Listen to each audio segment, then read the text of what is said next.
Okay, kamu boleh nampak tak cikgu punya screen sekarang? Nampak. Okay, thank you. Alright, good. Alhamdulillah. Okay. So hari ini kita akan bincang tajuk pengekstrakan logam daripada bijinya, iaitu tajuk subtopik yang kedua terakhir untuk bab 1. Okay, kriteria kejayaan kita pada hari ini ada 2, iaitu kamu dapat menerangkan satu daripada 2 tindak balas yang berlaku di anod dan katod bagi pengekstrakan logam daripada bijinya melalui proses elektrolisis. So nanti kamu tahulah apa tindak balas yang berlaku. So macam mana kita nak tahu tindak balas tu, at least kamu boleh menulis setengah persamaan di anod dan di katod. Yang kedua, kamu boleh menerangkan satu daripada 2 tindak balas yang berlaku di anod dan katod bagi pengekstrakan logam melalui proses penurunan oleh karbon. Okey, so kita lihat dahulu buku teks. Okey, ini adalah buku teks kita. Right, okey. So pengekstrakan logam. Kita lihat dahulu apa itu pengekstrakan logam. Okey, semasa kamu tingkatan 3 sebenarnya kamu dah belajar tentang tajuk mineral, iaitu bidang pembelajaran yang ke-6. Dalam tajuk mineral kita dah bincang yang mana mineral ni biasanya kita jumpa dia dekat kerak bumi dalam bentuk sebatian. Okey, dalam bentuk sebatian. Sebagai contoh, contohnya kita jumpa aluminium oksida, ferrum oksida, okey, boksit, hematit. Itu adalah untuk logam yang reaktif. Manakala untuk unsur ataupun logam yang tidak reaktif seperti emas, okey, biasanya emas ni kita jumpa dia dalam bentuk unsur.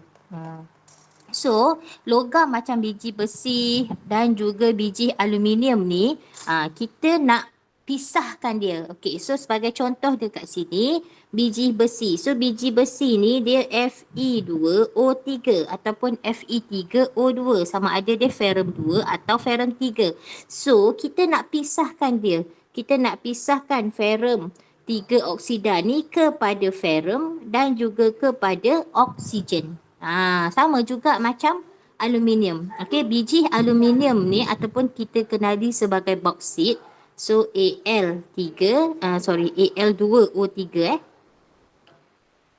So Al2O3 ni iaitu aluminium oksida. Biji aluminium ni kita nak pisahkan dia kepada logam aluminium dan juga oksigen. Oksida ni dia akan menjadi oksigen. So pengekstrakan logam ni dia ada 3 cara. Okey, dia ada 3 cara. Apakah caranya tersebut? Okey, yang pertama, okey, kita boleh ekstrak dia menggunakan elektrolisis. Okey, kita boleh ekstrak menggunakan elektrolisis. Okey, untuk kaedah yang pertama ni, kaedah elektrolisis, dia sesuai untuk logam yang reaktif.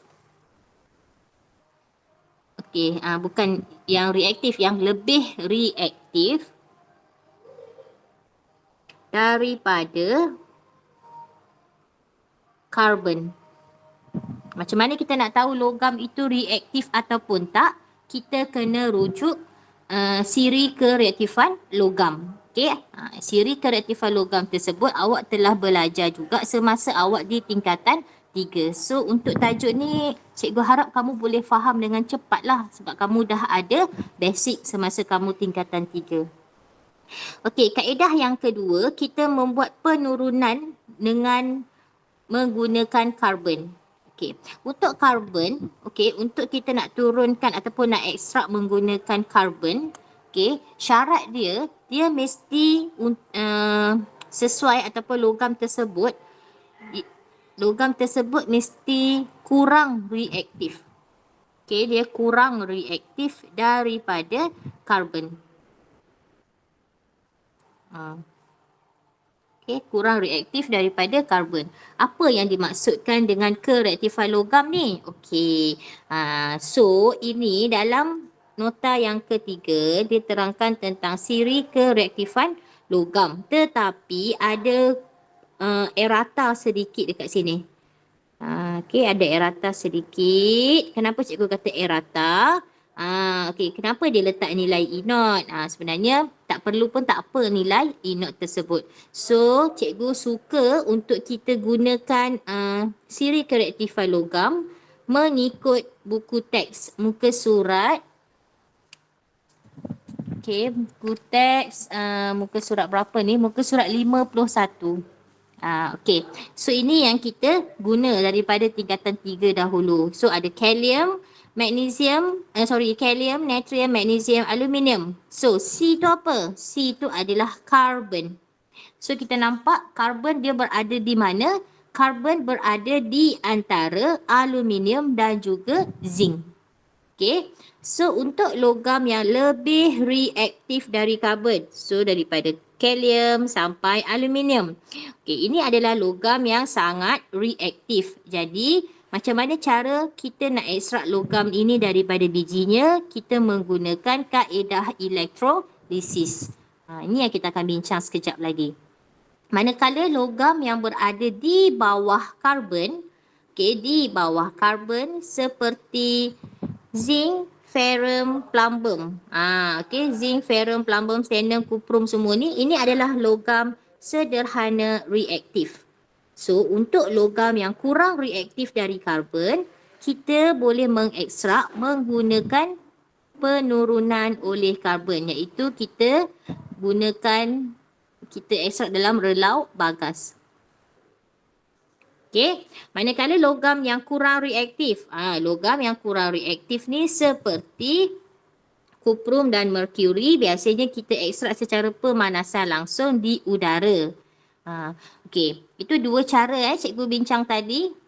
Okey, bagi cara yang ketiga, cara yang ketiga, kita boleh juga mengekstrak logam daripada bijinya menggunakan kaedah penurunan biji dengan logam yang lebih reaktif.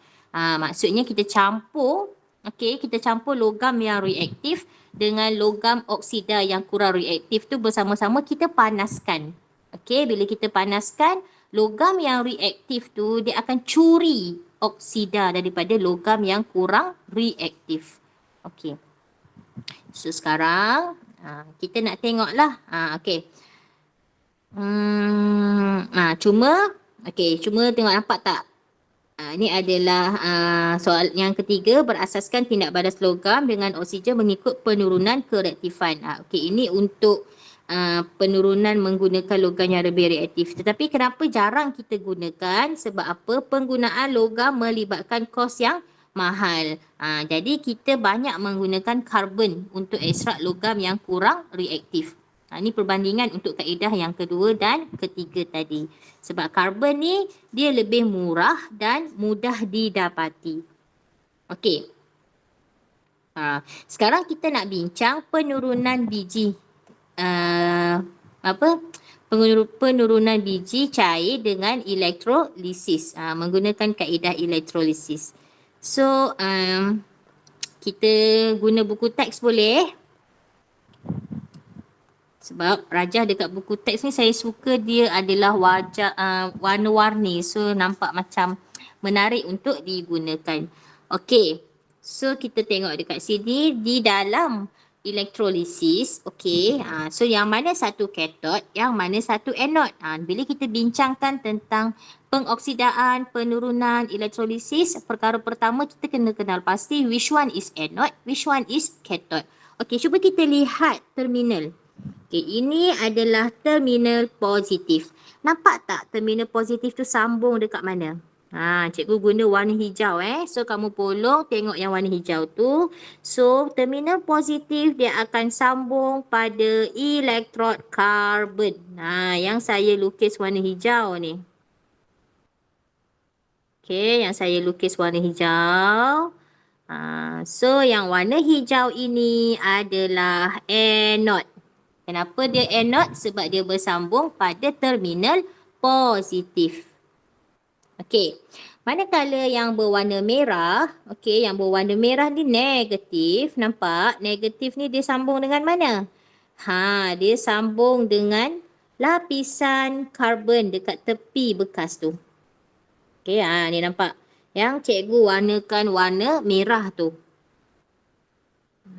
Okay, so dekat sini ada macam pipe untuk kat sini dekat sini macam ada pipe, iaitu pipe ini adalah untuk kita alirkan leburan aluminium yang telah ditulinkan. Yang telah ditulin pula, yang telah diekstrak tadi. Okey. So, yang cikgu letak lapisan ini adalah anode. Sekejap ya. Patutnya cikgu guna pen merah. Okey, so ini adalah cathode. Kenapa dia cathode? Sebab dia bersambung dengan terminal negatif. Okey. Okey. So, inilah dia yang dia label tu, cathode daripada lapisan karbon. So, dekat bahagian luar bekas elektrolisis ni adalah lapisan keluli. Okey. So, apa elektrolit yang dia guna? Elektrolit ni yang warna kuning ni, okey, ini yang warna kuning yang cikgu buat dash ni. Ini adalah campuran leburan aluminium oksida dan kriolit. Apa benda kriolit ni? Okey, kriolit ni sebatian kimia dia, formula kimia dia adalah Na3Al F6. Okey, F6. Apa benda kriolit ni? Okey, kriolit ni kita kena letak dia dalam leburan aluminium oksida. Kenapa? Sebab untuk pengetahuan kamu, takat lebur aluminium oksida is a very high. Okey, dia melebihi 2000 darjah Celsius. Jadi apabila takat lebur yang sangat tinggi, dia akan mengambil masa yang sangat lama untuk campuran untuk aluminium oksida tadi tu melebur. So kalau lambatlah proses elektrolisis kita. Jadi disebabkan itu kita kena rendahkan takat lebur. So kita nak rendahkan takat lebur, kita masukkanlah kriolit. Okey, so bila kita campur dengan kriolit, apa yang berlaku? Takat lebur kita yang lebih kurang 2000 darjah Celsius tadi, dia akan menjadi rendah sehingga 600 darjah Celsius. So bila takat lebur tu dah rendah, barulah proses elektrolisis tu boleh berlaku dengan cepat. Okey. So sekarang kita nak tengok apa yang berlaku di anode dan di cathode. Okey. So tadi ingat ini dalam elektrolit ni yang akan kita ambil kira ion dia adalah aluminium oksida sahaja. So dalam aluminium oksida, okey, apakah ion yang hadir? Dalam leburan aluminium oksida, apa ion yang hadir? Siapa tahu ion yang hadir dalam leburan aluminium oksida?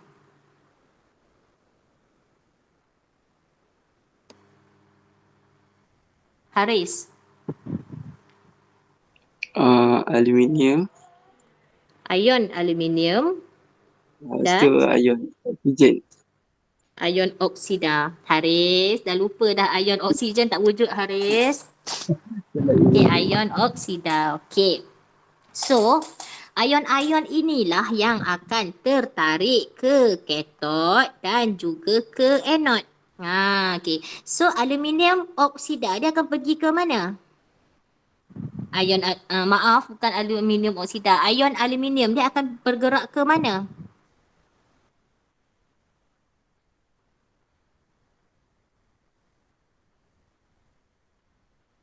Okey, cikgu tukar. Ion oksida. Ion oksida ni dia akan ke mana? Ke anode ke cathode? Anode. Ion oksida ni dia akan pergi ke anode. So, dekat anode, cikgu nak guna pen hijau lah. Okey, dekat anode, what happen dekat anode? Anode ni dia akan mendermakan elektron. Siapa yang nak derma elektron? Ion oksida ni lah. Okey, ion oksida. So, O2 plus, O2 minus, dia akan derma elektron membentuk oksigen. Okey, dia nyah cas. Okey, dia nyah cas. Bila dia nyah cas, dia derma elektron. Okey, berapa elektron yang dia nak derma? Ini kita kena tengok. So dekat sini ada 2 O. Ingat, oksigen dia tak boleh ada satu. Dia mesti together. Sebab dia molekul. So dekat sini ada 2 O, dekat sini ada satu, betul tak? So dia kena letak 2 dekat depan. Bila dia letak 2 dekat depan, what happen to bilangan cas? Dia kena darab 2. So bila darab 2 dia jadi 4 negatif. Bila jadi 4 negatif maksudnya dia ada cas 4 negatif. So dia nak balance kan, dia kena buang 4 elektron. So persamaan setengah di anode adalah 2 ion oksida menderma elektron 4 menghasilkan 1 oksigen. Boleh tak?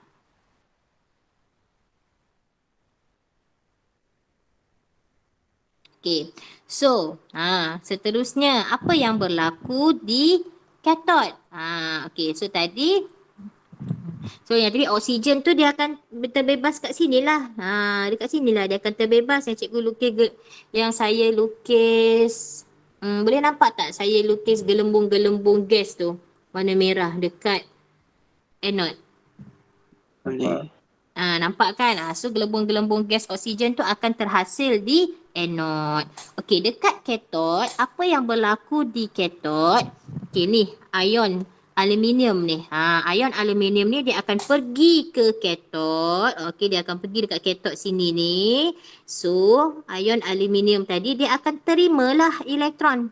Okey, dia akan terima elektron menghasilkan logam aluminium. Kita panggil ion aluminium menyahcas menghasilkan logam aluminium. So berapa elektron yang dia kena terima? So dia kena terima 3 sebab dia ada cas 3.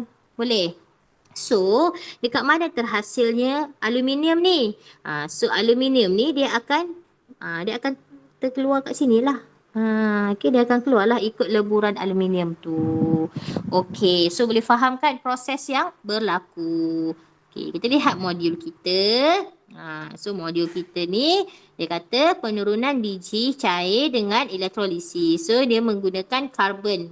So karbon kurang reaktif daripada logam aluminium. Jadi logam aluminium kita ekstrak daripada bijinya melalui proses elektrolisis. Ini saya ulang semula sahaja. So ini adalah eksperimennya. Tujuan dia untuk kita ekstrak logam aluminium daripada bijinya. Okey, so ini adalah setup gambar rajah. Tadi tu gambar rajah 3D. Ini adalah dalam bentuk 2D. Okey, so ini adalah cikgu ulang semula ni. Ini adalah anode. Sebab apa anode? Sebab dia bersambung dengan terminal positif. Yang ini adalah katod. Sebab apa katod? Lapisan karbon tu katod sebab dia sambung dengan negatif. Yang ni ni. Okey. So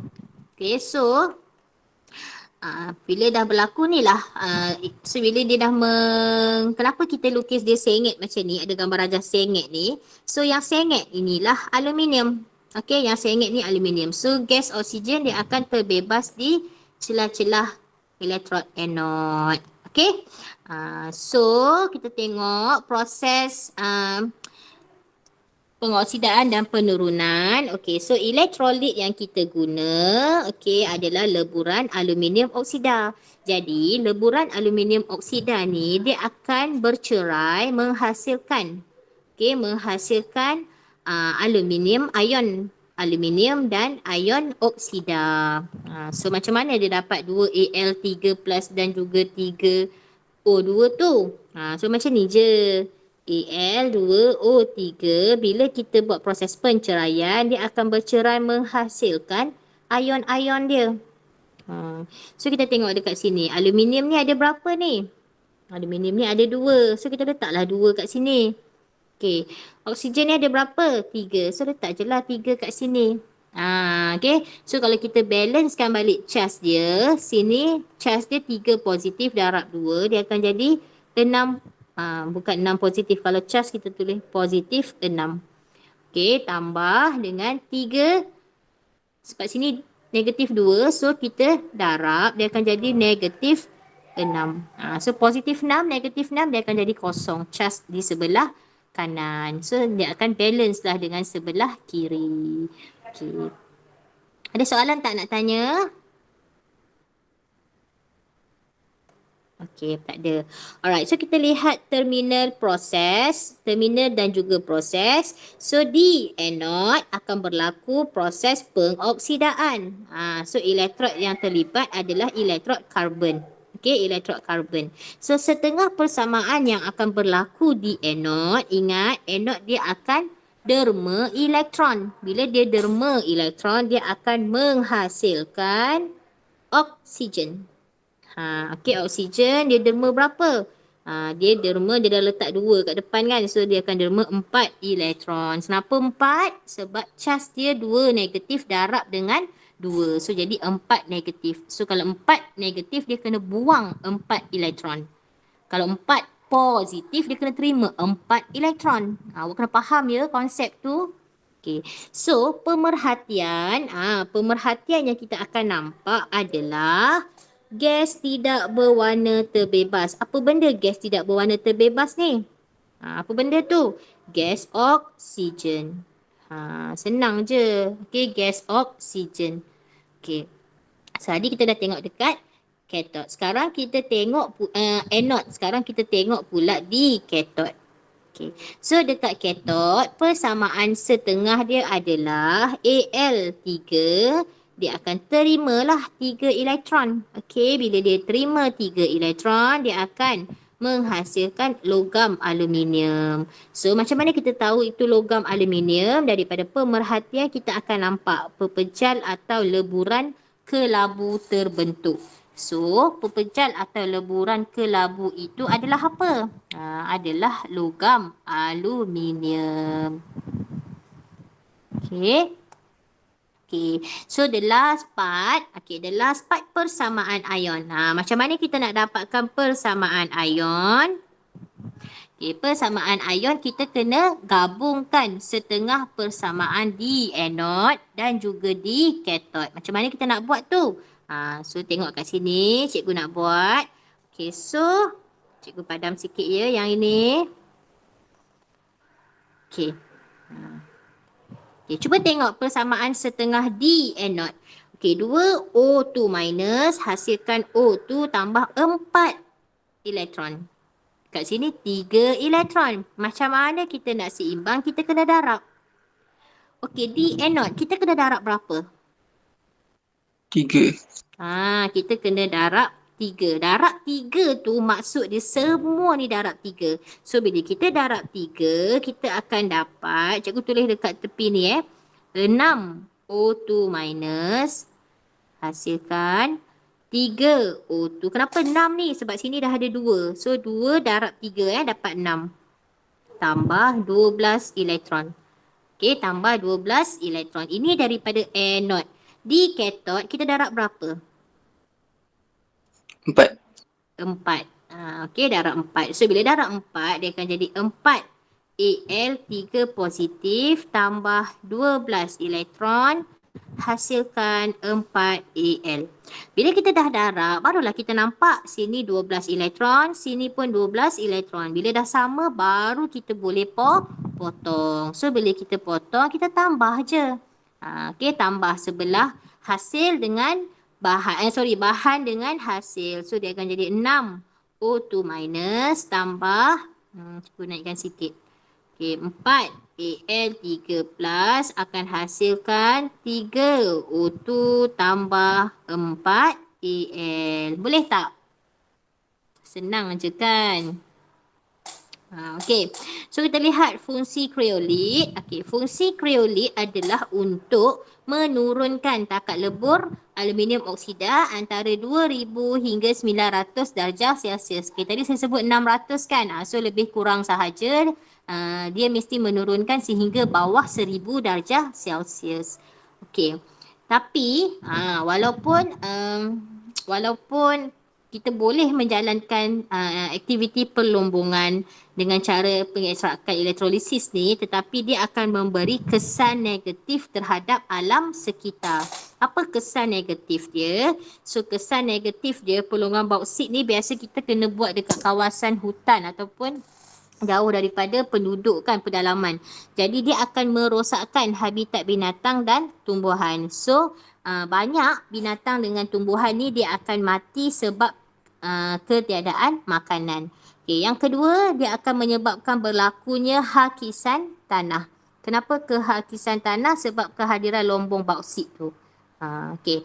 Dan yang ketiga akan berlaku pencemaran udara dan air. Dan lagi satu, kalau kamu tengok muka surat 49, mana muka surat 49 buku teks, nampak tak gambar foto 1.0 tu?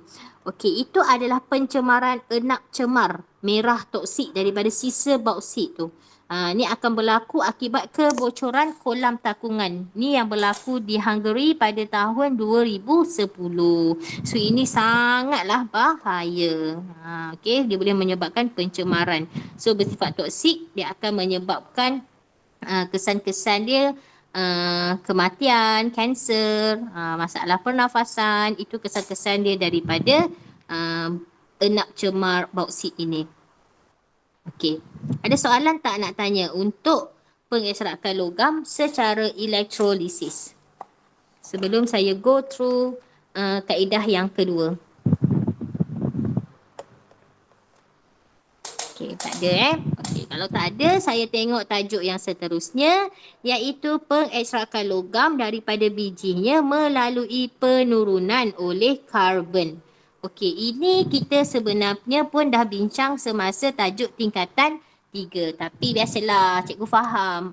Kalau belajar sekali je, kebarangkalian dia nak ingat tu rendah sikit. So, cikgu ulang lagi sekali untuk tajuk ini. Okey. So, untuk pengekstrakan logam daripada bijinya melalui proses penurunan oleh karbon, biasanya kita akan gunakan kaedah ini untuk logam yang kurang reaktif daripada karbon. Okey. So proses ini kita jalankan dia di dalam relau bagas. Okey, kita jalankan dia dalam relau bagas. Macam mana cara dia? Kita kena panaskan. Okey, kita panaskan biji besi. Okey, biji besi ataupun kita panggil hematit. Okey, hematit tu adalah ferrum 3 oksida. Okey, dan selain daripada biji besi, kita akan campur juga lagi dua bahan, iaitu arang kok. Okey, arang kok tu adalah karbon. Okey, arang kok tu karbon C, dan batu kapur. Okey. So, kenapa kita kena tambah arang kok? Arang kok tu karbon lah. So, karbon ni yang akan menurunkan. Okey, yang akan menurunkan biji besi tadi tu menjadi besi. Okey. So, mari kita lihat sama-sama macam mana proses ini dijalankan. Okay. So, the first part, inilah the first part. Okay, so the first part dekat sini, biji besi, arang kok dan kalsium karbonat ni dia akan masukkan ke dalam relau bagas. So ini adalah relau bagas Ini relau bagas lah. Okay. So yang ada awak nampak zon 1, zon 2, zon 3. Okay, sekejap ya.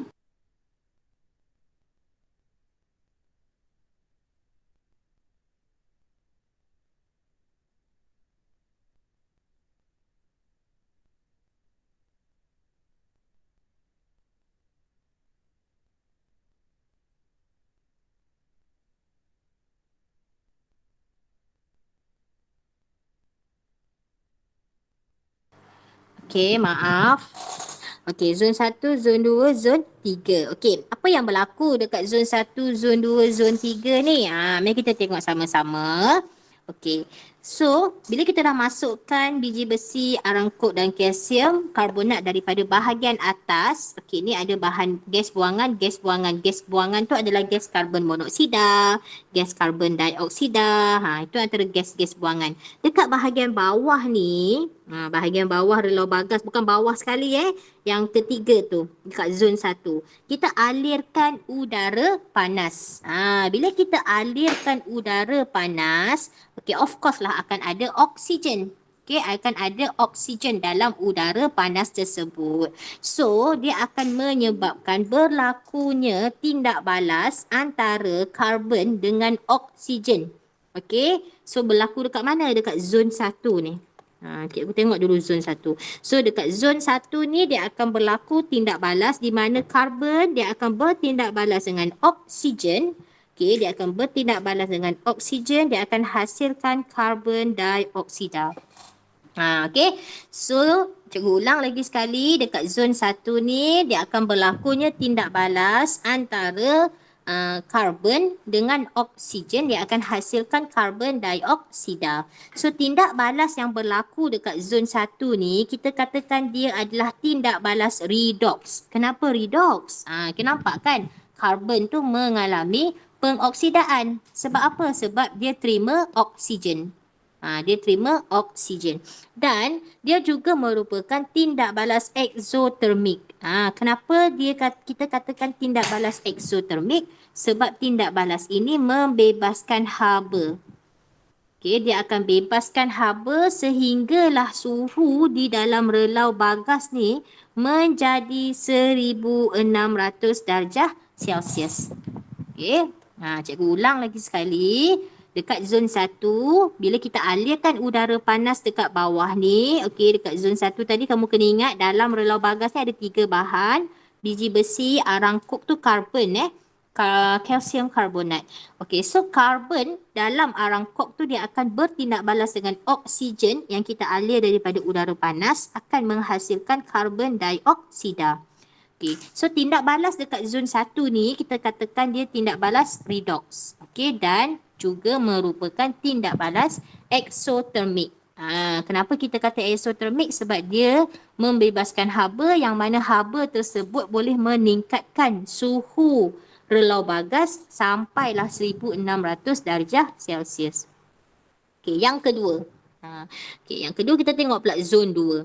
Okey, dekat zon 2, okey, karbon dioksida yang terhasil ni, ni yang dekat zon 1 ni, karbon dioksida ni dia akan bertindak balas lagi dengan arang kok yang berlebihan, yang masih berbaki dalam relau bagas.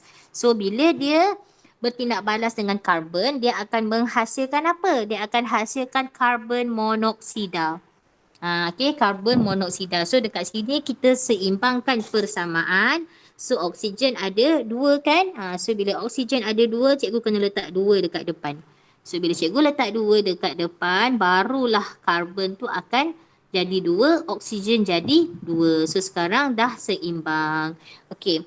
So karbon monoksida yang terhasil dekat zon 2 ni, dia merupakan ejen penurunan. Kenapa ejen penurunan? Sebab dia telah mengalami proses pengoksidaan. Nampak tak? Karbon tu dia terima oksigen. Karbon ni karbon ni dia terima oksigen. Okey, dia terima oksigen. Jadi tindak balas ini juga merupakan tindak balas endotermik. Kenapa cikgu kata endotermik pula? Tadi kan suhu dah tinggi dekat zon 1. So, bila sampai dekat zon 2, dia kena serap haba. Dia serap haba, jadi dia akan turunkan suhu pada zon 2 tu. So, suhu akan menurun. Okey, itu dekat zon 2. Okey, sekejap cikgu punya laptop bateri nak habis pula.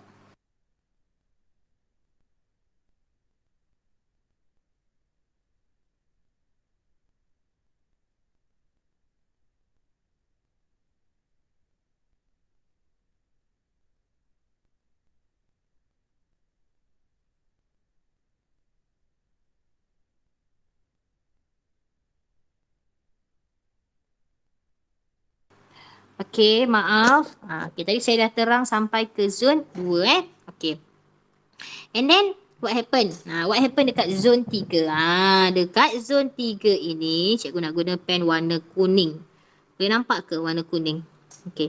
Dekat zon 3 ni, apa yang berlaku dekat zon 3 ni arang kok, okey, karbon monoksida dia akan berfungsi sebagai ejen penurunan. Okey, ingat arang kok iaitu karbon tadi dengan karbon monoksida yang terhasil daripada tindak balas dekat zon 2 ni dia akan berfungsi sebagai ejen penurunan dan dia akan turunkan. Dia turunkan apa? Ferrum 3 oksida. So macam mana nak tulis ferrum 3 oksida? Okey, sekejap. Okey. Ferrum 3 oksida Fe, boleh nampak ya? Cikgu guna warna ni boleh nampak ke? Macam tak berapa nak clear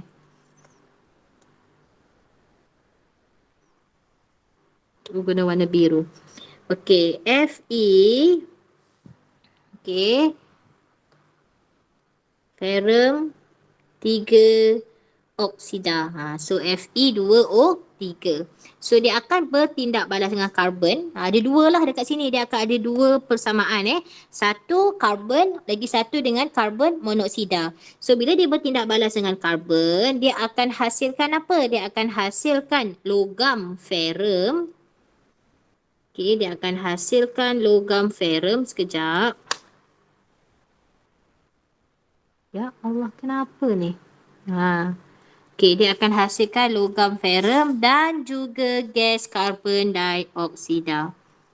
Ingat dekat situ ada dua tindak balas. Yang pertama, ferrum 3 oksida ni ataupun biji besi tadi, dia akan bertindak balas dengan karbon.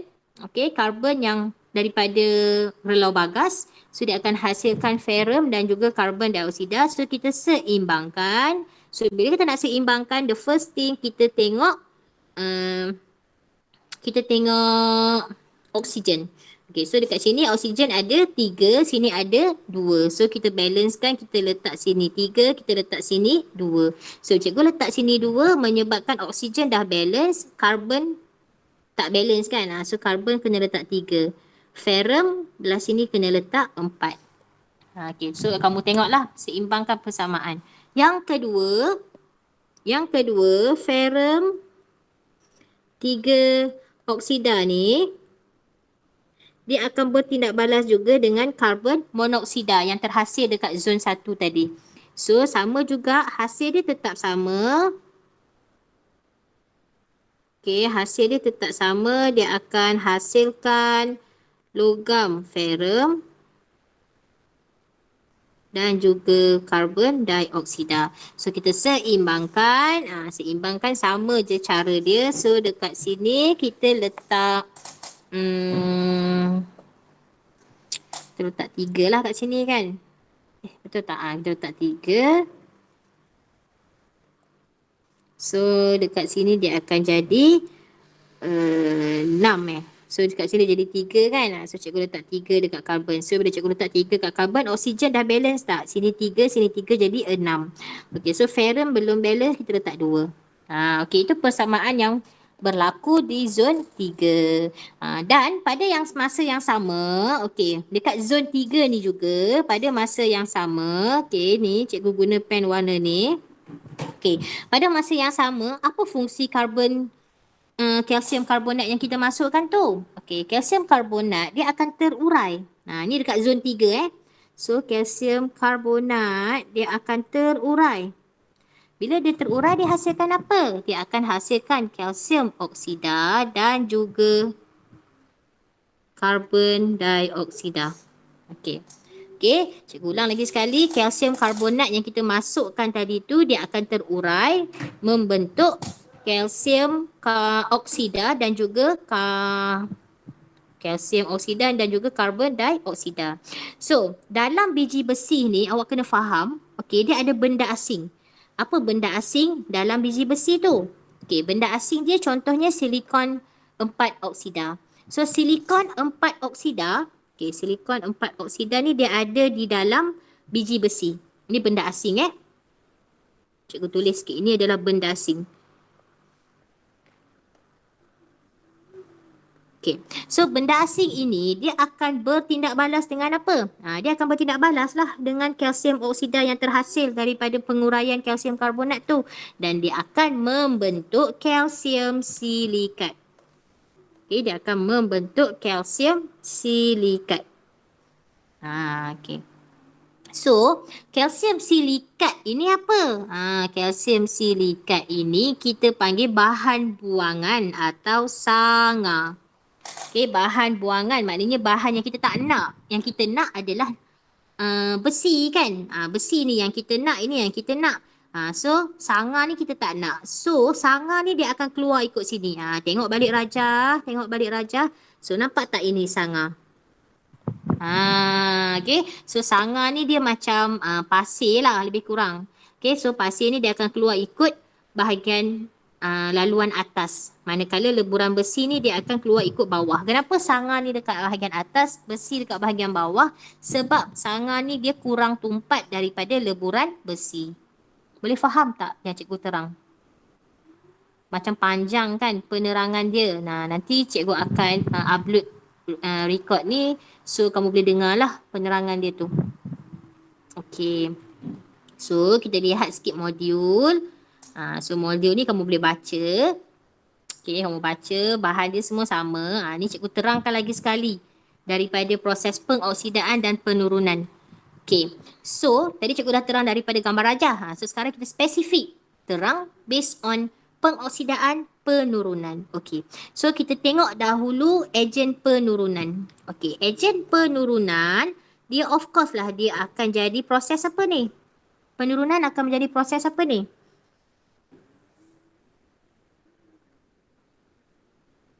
Kalau dia ejen penurunan dia akan mengalami proses apa kelas? Pengoksidaan. Pengoksidaan. So siapa yang akan menjadi ejen penurunan? Of course lah karbon. Dah sah lah kita kata penurunan oleh karbon kan. So karbon itulah ejen penurunan dan karbon tu sendiri mengalami pengoksidaan. Kenapa? Kerana dia terima oksigen membentuk karbon dioksida. Ini yang berlaku dekat zon 1 tadi. Okay, zon 1, zon 2. Okay, yang mana karbon tu dia akan bertindak balas dengan oksigen dan juga karbon dioksida untuk membentuk karbon dioksida. Okay, so tindak balas yang berlaku, ini dekat zon 3, karbon ni dia akan turunkan biji besi kepada logam. So andai katalah selain daripada karbon, gas karbon monoksida juga akan menurunkan biji besi kepada logam besi. Karbon monoksida ni mana datang? Karbon monoksida ni dia terhasil semasa tindak balas di zon 2. Okay.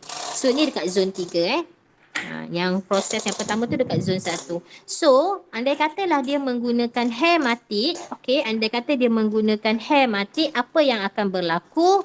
Biji besi ni dia ada banyak sebab ferrum ni dia ada banyak nombor pengoksidaan. So, kalau hematik dia akan hasilkan ferrum dan juga karbon dioksida. Okay, ferrum dan juga karbon dioksida. Dua-dua semua tindak balas dia akan hasilkan ferrum dan karbon dioksida. Cuma bilangan mol tu sahaja yang berubah. Kalau dengan karbon, ni cikgu ambil balik, so dia akan jadi 4.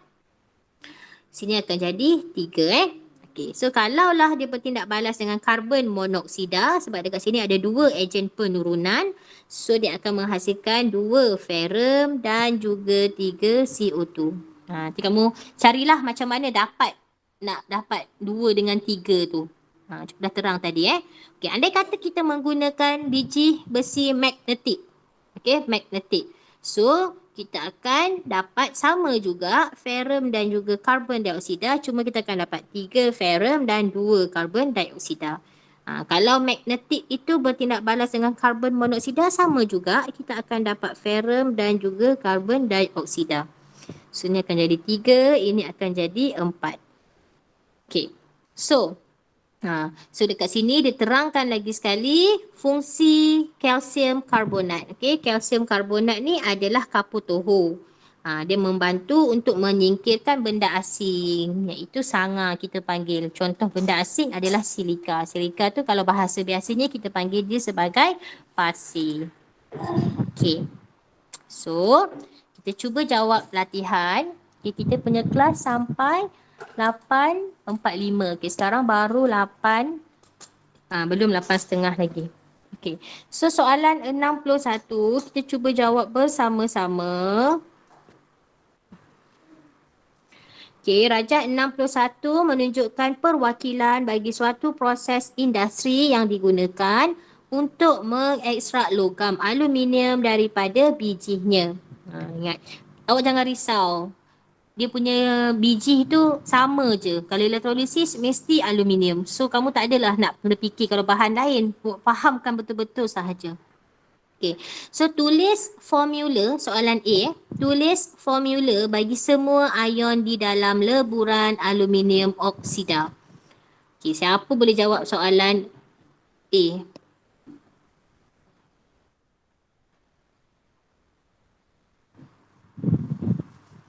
Apa ion yang hadir di dalam leburan aluminium oksida ni?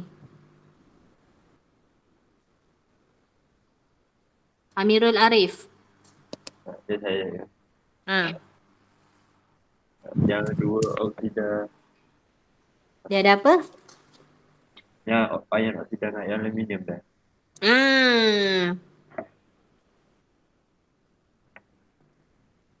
Okay, ion aluminium dan ion oksida. So, tulis dalam bentuk formula. Okay, soalan B. Tuliskan persamaan setengah bagi tindak balas di katod. Mana katod? Katod mana katod?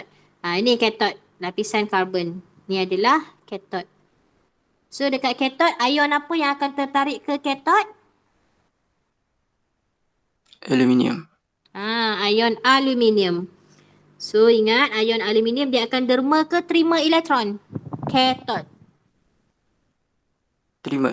Terima elektron. So, dia terima berapa? Terima 3 elektron membentuk logam aluminium. Okey, nyatakan hasil yang terbentuk di anode. Anode mana anode? Ni anode. Ni blok karbon ni anode. Okey, so anode yang akan pergi ke anode adalah ion oksida. So, ion oksida ni dia akan derma elektron, dia akan hasilkan apa? Oksigen. Oksigen. Kalau awak faham yang ini, datanglah soalan macam mana pun, insya-Allah kamu boleh terangkan. Okey, X. Apakah fungsi X? Oh, dekat sini ada X. So, X ni apa? Apa yang kita campur?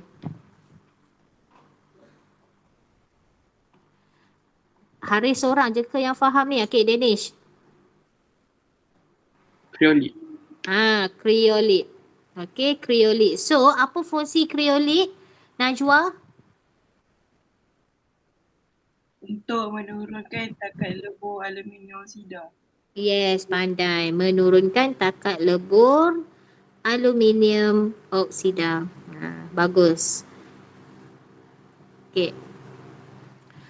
Okey,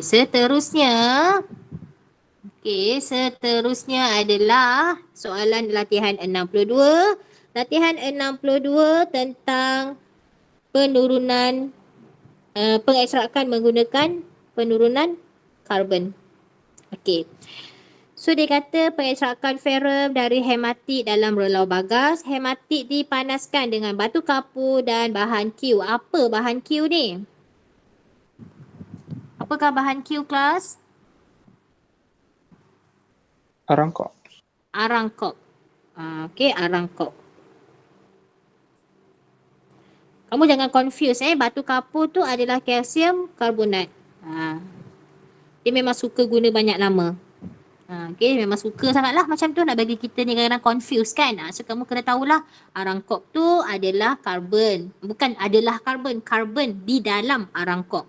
Okay, dalam arangkok tu ada karbon. Kapur toho tu sama je. Nama lain untuk kalsium karbonat. Okay, so soalan A secara tak langsung Danish dah jawab. Bahan Q adalah arangkok. Okay, arangkok. Ataupun kalau kamu jawab karbon, betul tak? Jawab karbon pun boleh juga. Okey, tapi lebih tepat kita jawab arangkok. Okey, apa fungsi bahan Q ni? Hokari. Apa fungsi bahan Q?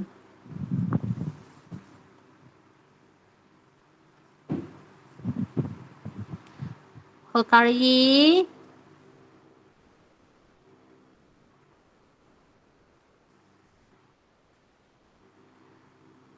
Huda. Nurul Huda.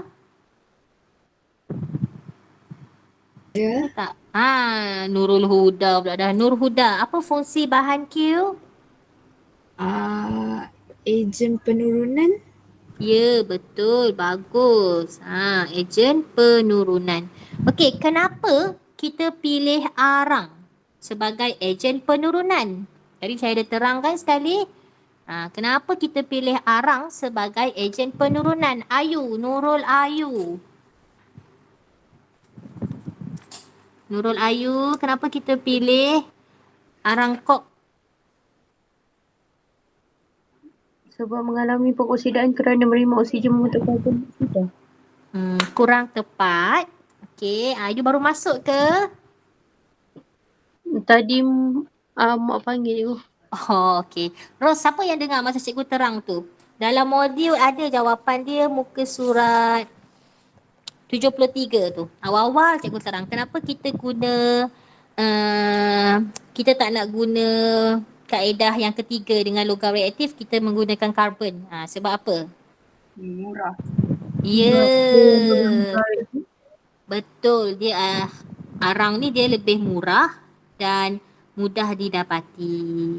Okay, kalau kita guna logam reaktif ni mahal kos dia. Sebab tu banyak kita yang untuk logam yang kurang reaktif ni kita banyak menggunakan penurunan karbon. Didapati. Okay, so tuliskan persamaan kimia tindak balas. Siapa boleh tulis persamaan kimia yang lengkap untuk tindak balas ini? Tindak balas dia mesti antara karbon, sebab kita menggunakan karbon sebagai ejen penurunan kan. So mesti karbon bertindak balas dengan biji besi. Hasilkan apa? Siapa boleh? Soalan lebih kurang TP3, TP4 dah ni. Siapa boleh nyatakan? Atau kamu nak tulis dekat ruangan chat supaya cikgu nampak siapa yang boleh tulis?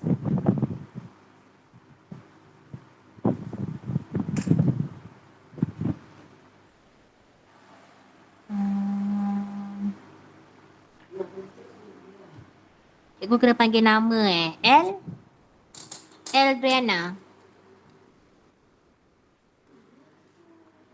Eldriana.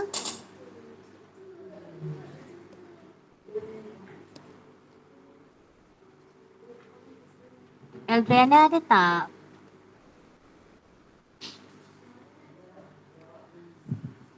Louis Wewe. Louis Wewe ada?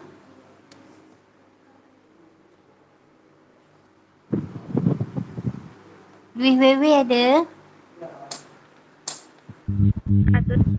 Okay. Oh, tak berapa clear. Boleh cakap tak Louis Wewe?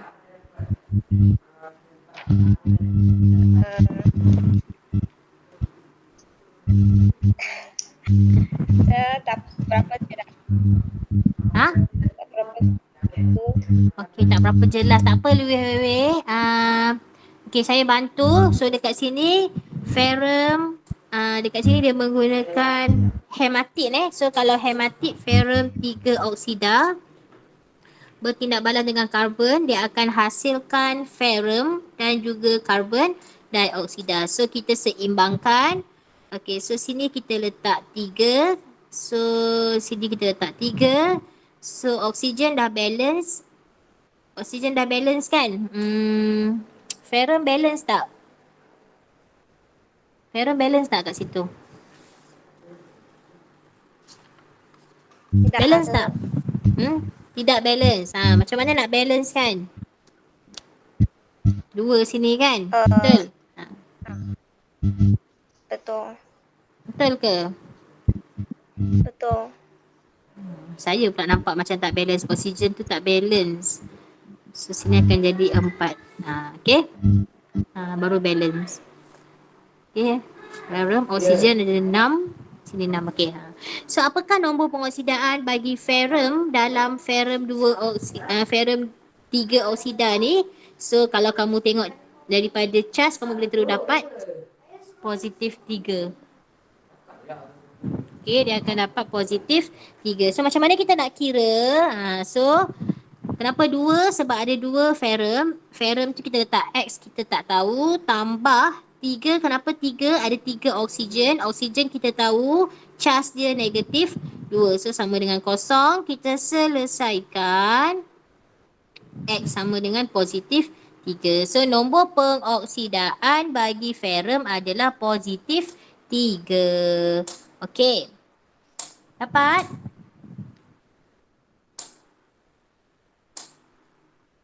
Boleh ke? Boleh. Alright.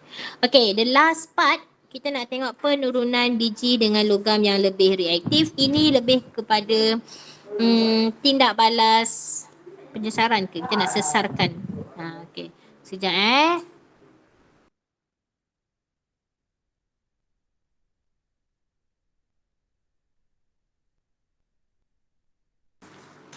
Okay. So kita tengok dekat sini tindak balas dia macam mana. Okay. Kalau kita nak menggunakan logam yang lebih reaktif, ada tak dalam ni? Okay, tak ada. Buku teks cikgu tak ambil. So kita buat penerangan menggunakan modul sahaja. Okay. So dia dengan syarat. Okay, dengan syarat kita ada 2 logam. L1 dan L2. Okay.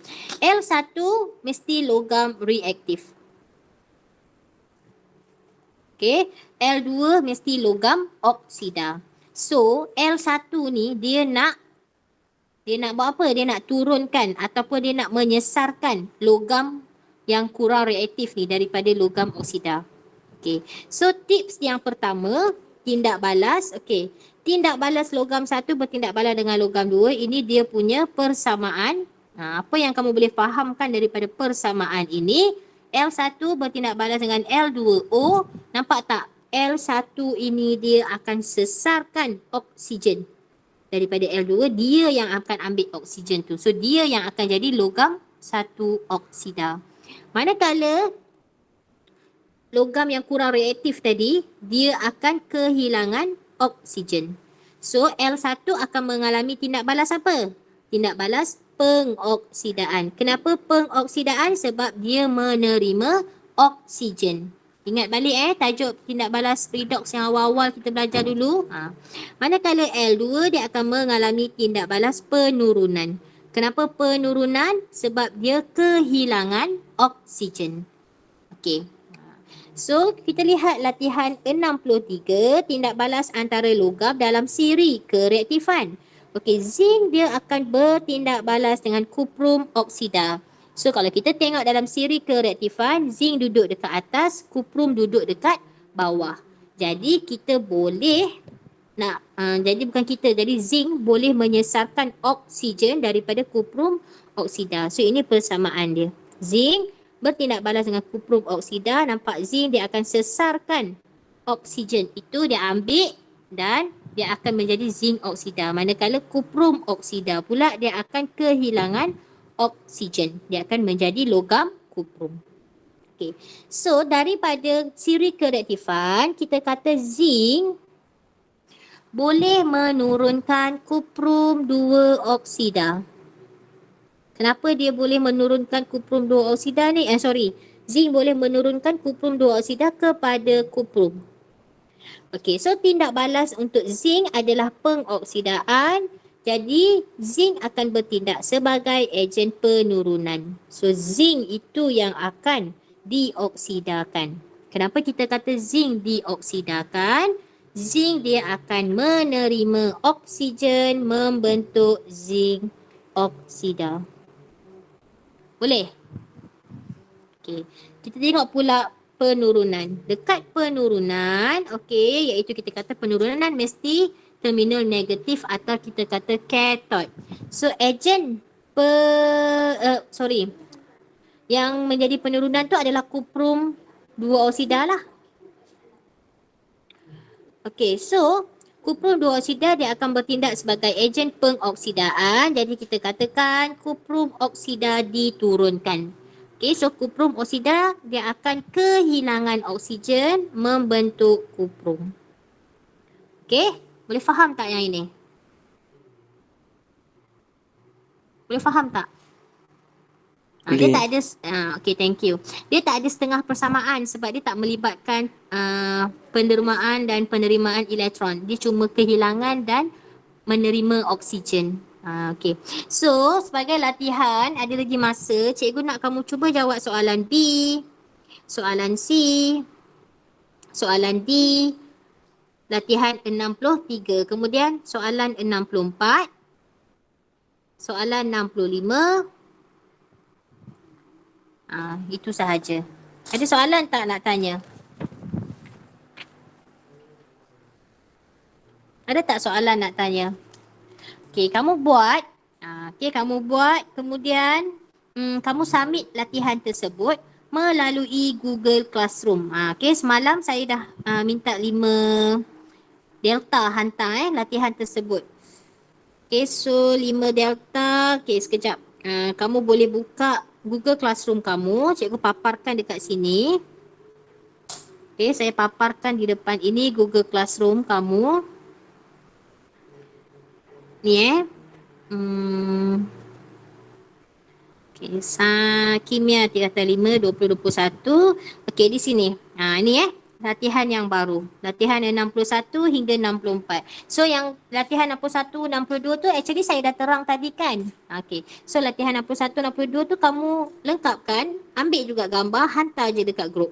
Okey, kamu lengkapkan semua supaya saya tahu kamu lengkapkan modul sebenarnya. Untuk latihan 63, 64 dan 65 lagi satu. So saya tertinggal 65 ni.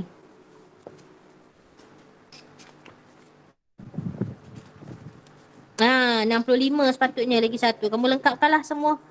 Okey, lengkapkan, nanti hantar. Cikgu akan semak. So ni baru seorang yang hantar daripada kelas 5 Delta. So due date dia sampai hari Rabu. Esok saya letak. So esok cuti kan. So cikgu harap kamu ada masa untuk lengkapkan. Okey. Ada soalan nak tanya setakat ni?